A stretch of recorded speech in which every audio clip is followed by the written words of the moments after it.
मैंने अपने मुल्क का कोना कोना देखा और मैंने जिन गाँव के और शहरों के नाम कभी सुने नहीं थे वहाँ भी जाके हुजूर का जिक्र पाक करने की अल्लाह ने मुझे तौफीक अता की। मेरा तजर्बा बदला, मेरी सोच बदली, मेरा जहन बदला।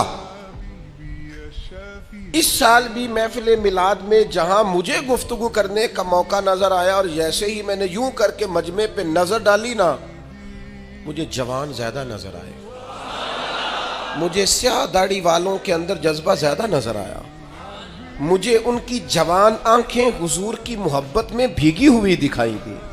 मुझे उनके चेहरों पर जब हुजूर का नाम आता है तो मिल्लत के जवान के चेहरे पर एक अजीब तवानाई, एक अजीब सा जज्बा और उनकी आंखों में खूबसूरती का एक मैंने अजीब सा रंग देखा।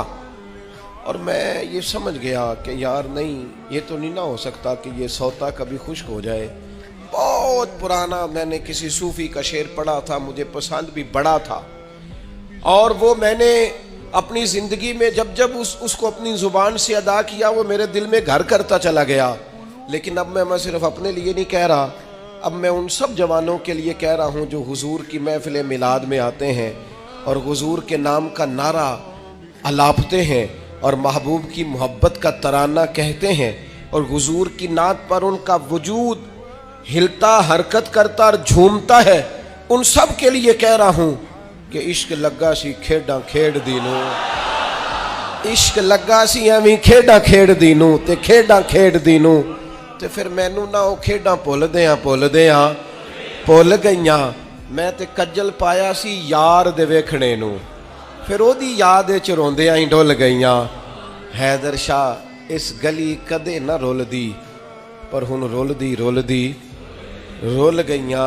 मैं एक महफिल में सीढ़ियां चढ़ रहा था तो मैं, वो नौजवान बहुत ज्यादा लपक रहे थे और प्यार कर रहे थे और अपनी मोहब्बत का इजहार कर रहे थे। तो मैंने अपने दोस्तों को देखा उनको संभालते हुए और महफिल का नज़्म कायम करते हुए। तो एक बुजुर्ग आलिम दीन, जैसे ही मैं उस स्टेज की सीढ़ियां चढ़ गया तो उन्होंने मुझे सीने से लगाया और फिर वो मेरे कान में कहने लगे, ये जो नौजवान नस्ल आती है ना,